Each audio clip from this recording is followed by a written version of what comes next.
Hi folks, so this recipe's a request. I never ever thought I'd be given a request for making a recipe, but I have. So this was from one of my viewers, asked if I could make scones. Yes I can. I've got a couple of recipes for scones, but I'm going to change it up slightly. I'm going to give you vegan scones. Why?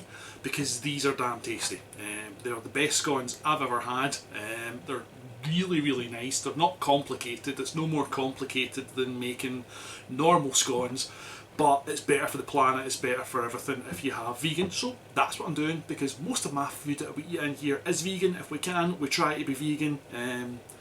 Lots of complicated reasons. A, because it's for the environment, but B, my wife has got a lot of intolerances to various different foods, and vegan's the safe way to go for us. So that's what I'm going to do, because you can't get a better recipe than this scone recipe. I'll stand by that. So let's do this. So first thing we're looking to do is to prepare our flour. We're measuring out 405 grams of self-raising flour. Now it's entirely optional. If you want to, you can sift your flour, but with scones there isn't the need, so why put an extra step in if you don't have to? Then add half a teaspoon of salt and 1 teaspoon of baking powder and give it a quick mix together with a whisk. Now the secret to making good scones is to do as little as possible to your dough as you can. Once it comes together, stop.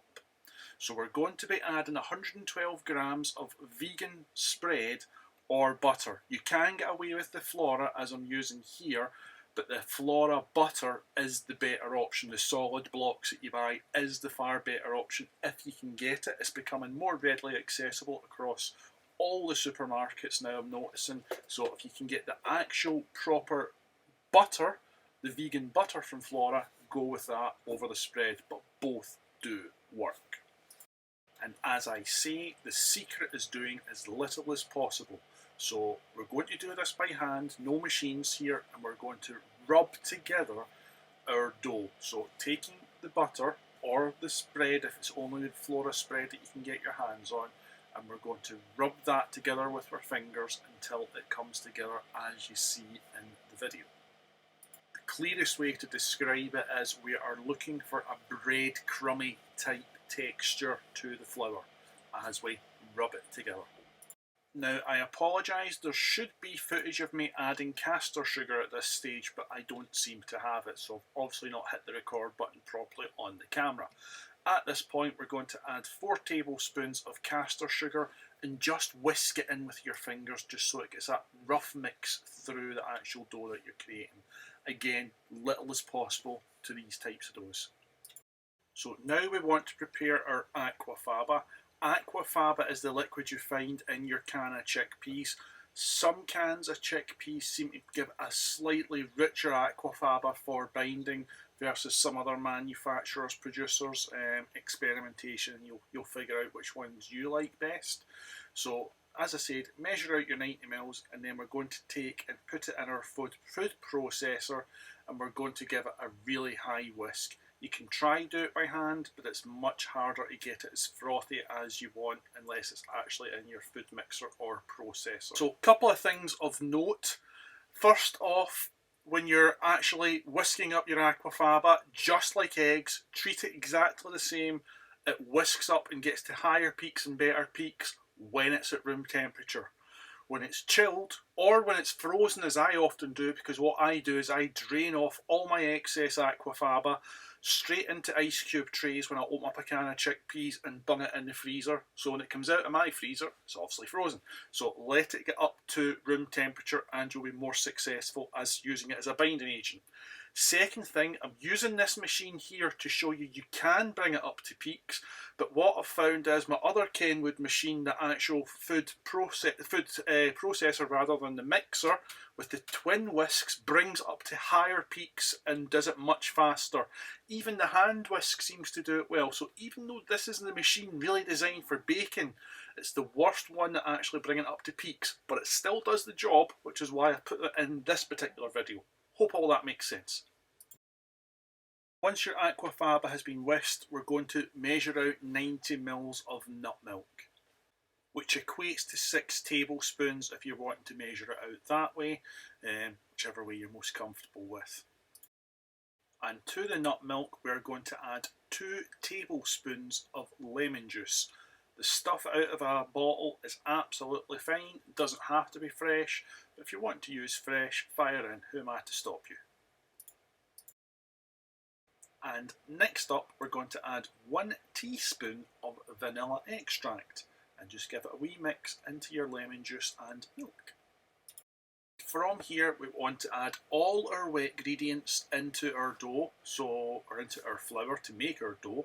So we're going to be adding our aquafaba, the milk, the lemon juice and the vanilla. And what's the secret to making good crumbly scones? Do as little as possible to the dough.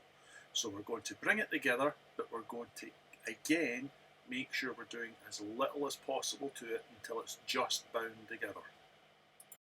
So initially we bring it all together via spatula, and once we've got it all brought together, again as little as possible, take it out, put it onto a very lightly dusted work surface and just bring it together and finish it off by hand. Again, as little as you think you can get away with. Sorry for labouring it, but overdoing it. They just aren't as crumbly, they aren't as nice, they aren't as scony. So still on that lightly floured surface, we're going to take and we're going to flatten out the dough by hand. We're not going to use any rollers, and we're going to try and get it to roughly the depth of our cutter. We're using a 7cm cutter, and we're going to then just cut into it. Before you put it into your dough, take your cutter and just dip it into your flour if you need to, and it will just help it to stop stick to the dough that you've cut out. And we're going to cut out as many as we can get, but again, try and keep that dough to the same height as your cutter. You don't really want it any lower. Now, as you see there, or as you will have seen, take and invert your dough as you take it off and place it the other way round on your silicone baking mat. It just helps get that even flat edge when it starts to rise. And just to help get that golden texture on the top of scones that we all love, we're going to take a little bit of nut milk and we're going to brush it with a silicone brush onto the top only of our scones. We don't want it round the outsides, so we don't want to use too much milk. Less is better here, so just brushing it onto the top, don't soak it, just a very thin coating. And then we're going to whack them into an oven at 200 degrees Celsius for 17 minutes. Let them cook off, keep an eye on them, we don't want to burn them, so just keep an eye on them just in case your oven's slightly different than mine, but we're looking about 17 minutes, 200 degrees Celsius. As soon as those scones come out of the oven, we're going to transfer them to a wire baking rack, just so they'll get a chance to cool slightly. Ideally, we want to serve our scones when they're hot, not when they're cool, so we want some heat in it, but we don't want too much. So we're going to let them cool for a little bit at a time. So once I've had 5 minutes, maybe 10 minutes to cool, we're just going to take and half them. They're going to be crumbly. We want our scones crumbly. They're just nicer when they're crumbly. They're still, as long as they're holding together enough, they're perfect. So we're going to take half them and we're going to add some vegan butter, some vegan whipped cream, because there's some gorgeous vegan whipped creams doing the rounds nowadays, and we're going to add some jam. And we're going to devour those bad boys because they're scones and they just don't last. Because once they're made, they're scone. I know, crap joke, but hey, I'm a dad. I'm allowed my dad jokes occasionally. Please tell me I'm allowed my dad jokes occasionally.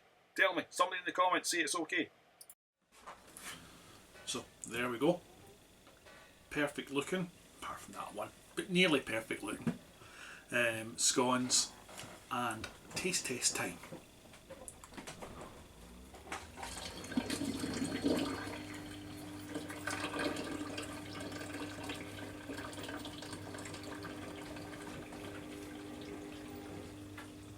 I said it at the beginning of the video, I'm saying it again, you can't get better scones than this, and they're vegan. So if you haven't used Aquafaba in the past, if you really must, you can substitute eggs for the Aquafaba. It's 2 eggs for the amount of Aquafaba I used, but make them this way. It's gorgeous, they're stunning, they're lovely. I'll get you a cup of tea and sit down and enjoy these.